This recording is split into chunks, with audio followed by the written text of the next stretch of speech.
Hi, Michelle. Hey, Mel. Hello. How's it going?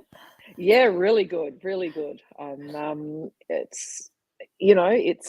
just had an amazing week or two, and bucket loads of stuff happening. And I'm very excited because you and I are doing some amazing stuff later on in the year, which together in America, which I'm really, really excited about. Oh So my gosh. more on Yeah. that later. Yeah, more on that later.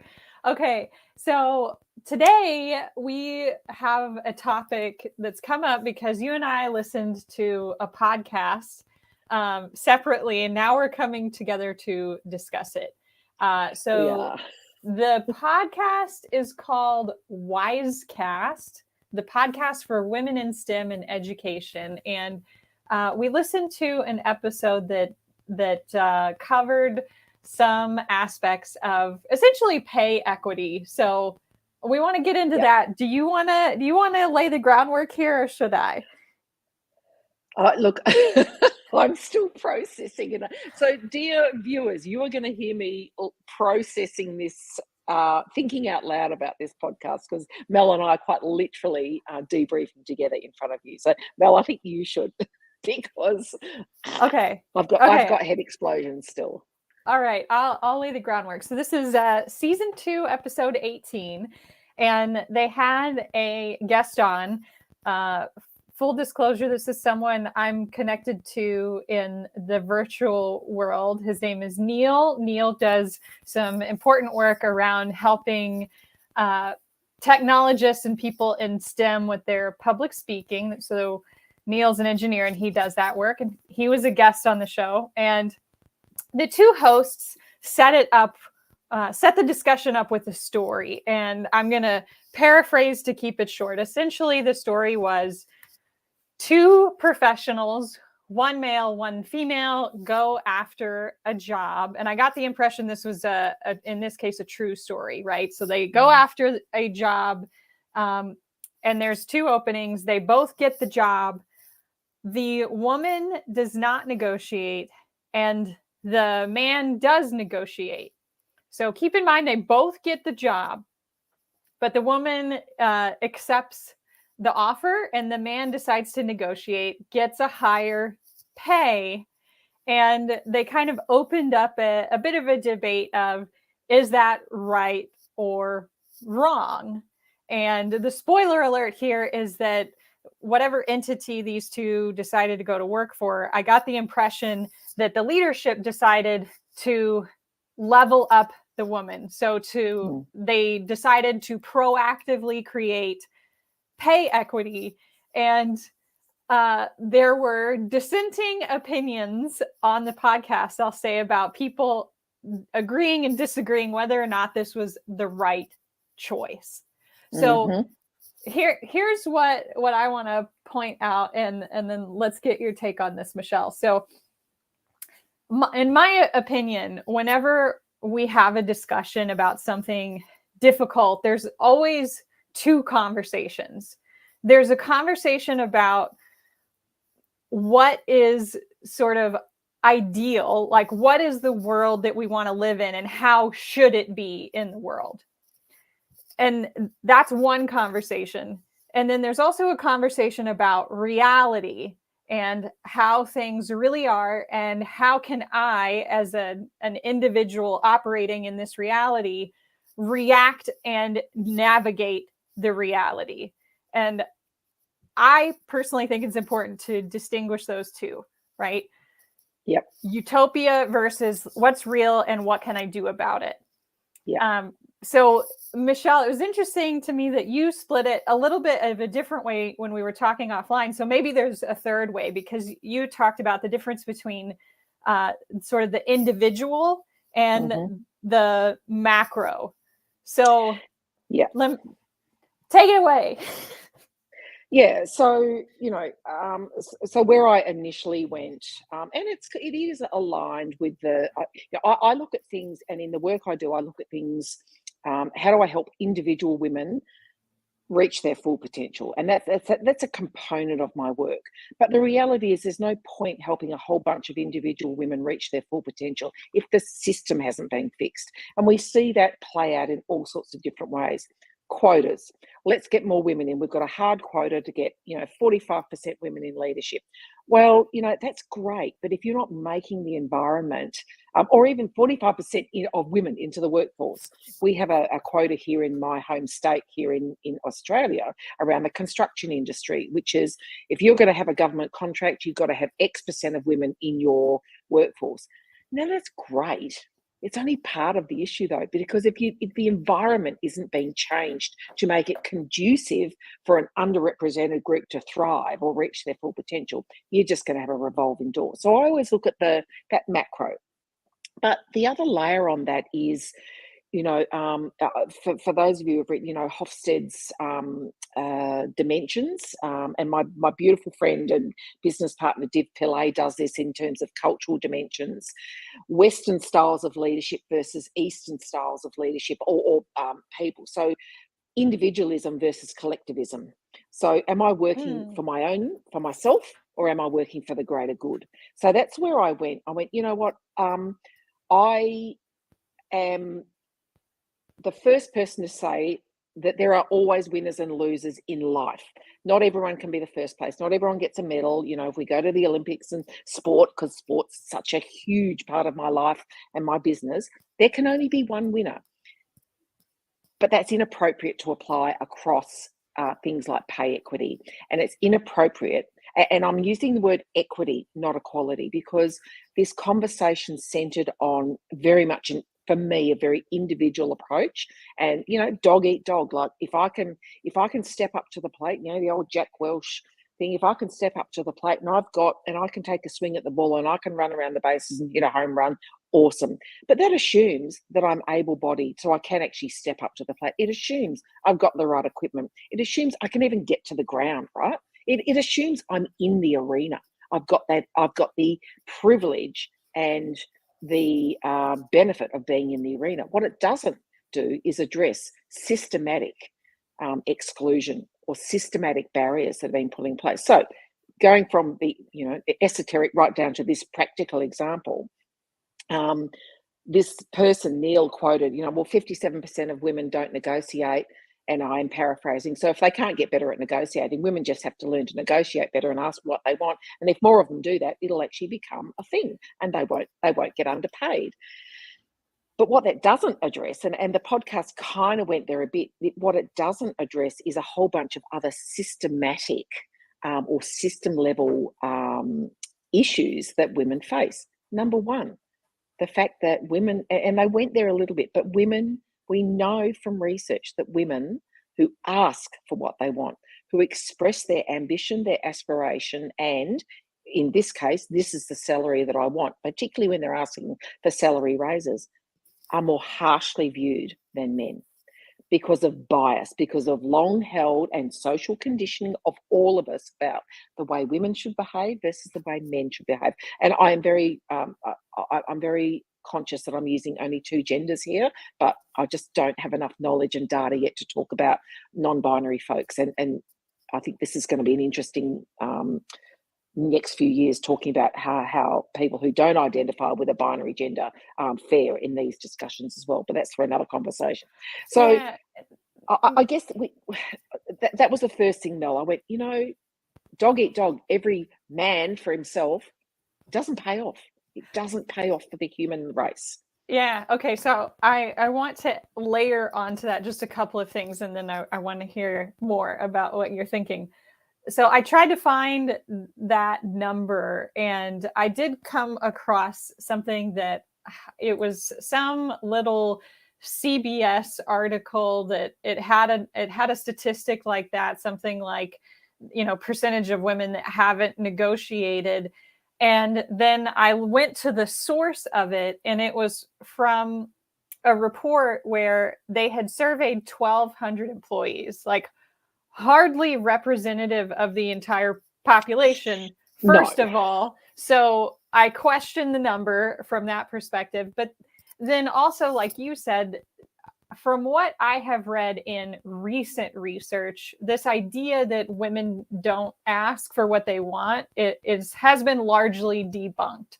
So when it Yep. comes to asking for promotions and asking for raises, women ask as frequently as their male counterparts, but Yep. they get it less. And Yep. that's for a whole host of reasons, including what you mentioned, which I think we have to point out for our listeners, the double bind that women face in the workplace. So maybe let's jump off of that point. So really briefly, how would you describe the double bind? Oh, the double bind puts simply is that women are evaluated against historical, I shouldn't say tropes, but historical standards of leadership and historical standards of human behaviour, gendered human behaviour. So, to be very, very blunt, women are expected to and evaluated against the fact that they are caregivers, nurturers, kind, compassionate. Like even in my own history, growing up as a young person, I was taught that polite young ladies don't talk about money because it's vulgar. So, that's me. I'm now 50, almost 57 years old, and I still have that. So kind of, money's a bit awkward. So and that's just in my lifetime. So we've got a lifetime of expectations about the way women behave, the way men behave. Layer upon that gendered roles in society, and we hear about the motherhood penalty, the fatherhood reward. So he is rewarded because he's the breadwinner. He's got a family to support. Good family man, great company man. She's like, "Oh, how will you look after your children if you get that promotion?" And I do. I ask men, "Have you ever been asked about how your children are gonna fare?" And they go, "No, Michelle." And they go to me, "You know what the answer to that is, Michelle." I go, "I know." So we've got these societal expectations about the behaviour that one will exhibit based on one's gender, and both genders are punished if they are outside of those very narrow stereotypes. So you're dealing with this, and so that requires not an individualistic approach. This requires a collective approach to address what are the systemic issues that are going to prevent women from being paid more. We know, particularly in your field, in the STEM field, Mel, that when engineers, and currently we have more women coming out of STEM disciplines out of university and college in Australia than men, but we know that they start on lower pay.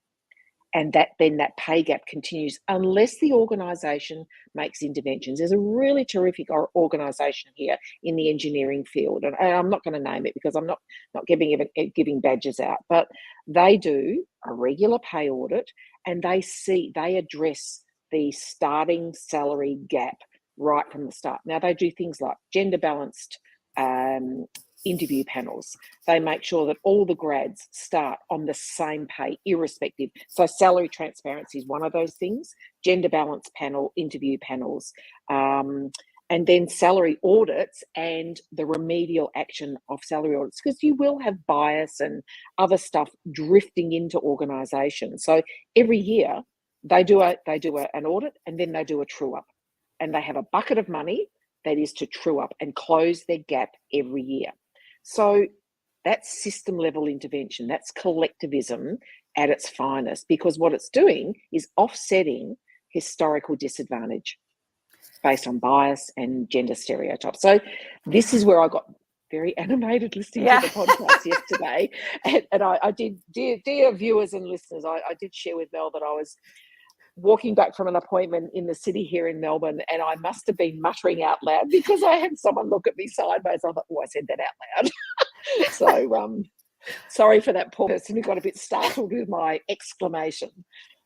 Well, this is a topic that I think we can both get really fired up about because it's so important. And I know that we could go on and on about this one. It's so important for us to help address at different levels. So I'm going to say, let's sum up really quickly, what you were just talking about. Those are actions for organizations and leaders. So talking to organizational leaders right now, what do you want them to hear about what's important about closing the pay gap? And, I'll just add from my perspective, I've heard some leaders talking about, we're having trouble in this STEM field attracting and retaining women. Well, this is one area you've got to pay attention to, but give 100%. Us your nutshell here. There are two things. So very senior organisational leaders can start to think about innovation and innovating. If you look at New York State, and I've said this a couple of times when you and I've been talking, pay transparency. So number one, consider pay transparency because that is a game changer when it comes to attracting, engaging and advancing women in your organisation. Because if they can see that they don't have to do the individual heavy lifting around making sure I'm being paid fairly, and I'm advancing, they will come to you and they will stay. So that's number one. Number two is if you can't do that for a range of reasons, whatever it may be, you've got to get into a regular cadence of reviewing the salaries in your team, in your division, in your organisation, budgeting to do that. So budgeting time and resources, and then having a budget to close salary gaps. So to close inequity, because it will creep in. One and done doesn't cut it. So that's what leaders can do at an individual. Every team leader will have access to their team's salaries. So do an audit, do your own audit right now and think, what might I do about that? Where might inequity have crept in here? And then have a conversation with your HR business partner, with your remuneration and benefits lead, with your boss, whoever it may be, to say, we've got a problem here. And it's interesting because it's never been the done thing to talk about salary here in Australia. And just recently, I saw a number of organisations here in Australia commit to removing salary confidentiality from employment clauses. Now, I've got to say, it's not very enforceable, but I don't think, but my opinion only, and no expert. But removing salary confidentiality from employment clauses is another thing. Talk to each other. So I talk very openly about salary now. I talk very openly with my friends in the consulting game because people were kind to me when I first started out and said, and I have had people, senior people in my career, to say, Michelle, you are underpaid. You need to ask for this level the next time you go for your salary review because here's what X I got at the same stage, or I know someone else is getting. So this is where we can individually make a difference on a system issue. Right. And so switching here a little bit, down to this individual level, I do want to say that we have seen inside a career that soars, we've seen members who share their stories about, I couldn't get the raise I deserved, so I left. This is a retaining issues. This is something that leaders have to pay attention to. So that's one nugget I wanted to throw in there. But, a message to our listeners who may be women in these various organizations, I think it's important to acknowledge that you do have to look out for yourself on some level. Yep. We can't wait for the world to fix this problem. And so you do have to take steps to take care of yourself because on average, women live longer than men. And what that probably means is that you're going to have more years in retirement where you're going to need a larger sort of resource egg to draw from in those years. So this isn't something to laugh off. It's really important.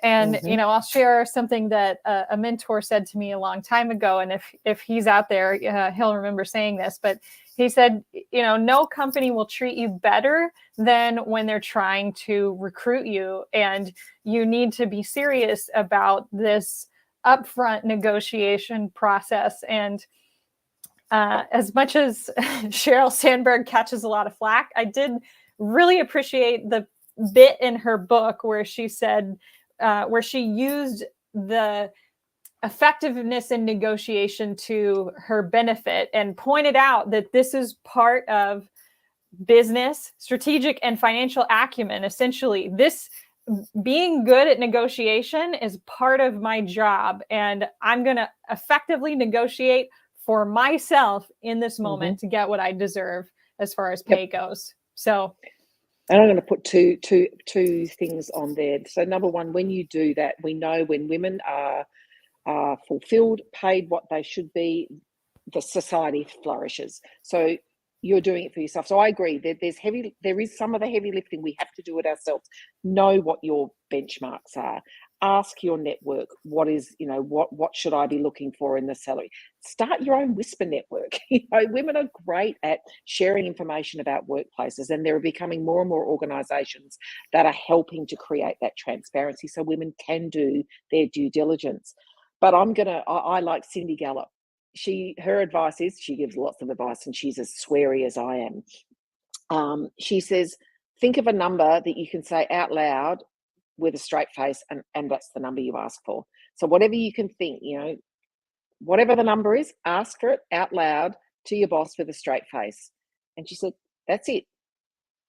So, because as well, other advice we've heard from CEOs, who was it? Anyway, what would a man do? What would a man do? So, yeah. Anyway. This is such a huge topic. Maybe we'll revisit this one in a Lead to Soar episode. We will. I think it's a big one, because there are certainly, again, to loop us back to where we started, individual versus collective. There are absolutely individual steps that you can take, and we've talked about salary negotiation in Lead to Soar, but at a collective level, at a leadership level, I think I'd like to interrogate that a little more and pull together some, the to-do list for leaders. Yeah, absolutely. Well, thank you for engaging with me on this, listening to the episode with me, and having this great conversation. I appreciate it, Michelle. No worries, Mel. We'll see everyone next week. Yeah. Bye, everybody. Thanks for joining. Bye.